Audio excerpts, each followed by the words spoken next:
What is Essbase for people who may not have heard of it or are new to the cloud and maybe haven't worked with it in the past? But we both know that it's one of the most favorite tools of every finance office. But what does Essbase actually do? Sure, sure. How can I answer that question without saying extended spreadsheet database, right?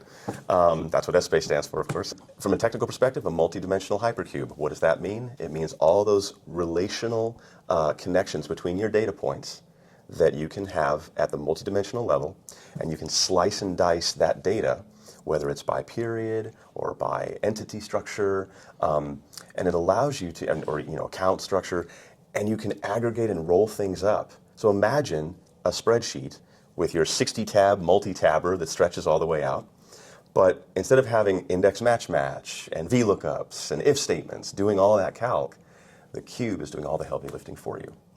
And that means you can write business rules against it and have it aggregate at certain levels, certain hierarchies. And for finance and accounting, that's so powerful because we live in the chart of accounts. And so being able to say, look, I want to take this set of the accounts and do these activities with it, this math with it, but then on these, I want to do this math with it. And now I want to create a metric off of that math and divide that math by this math. That's pretty challenging stuff in Excel, but with Essbase, that's mere seconds away. Wow. So, and then put more and more data on top of that. Again, a spreadsheet is going to become 5 megabytes, 10 megabytes, 100 megabytes. And you're opening it up and it says edit links, processing, opening, all that goes away with Essbase.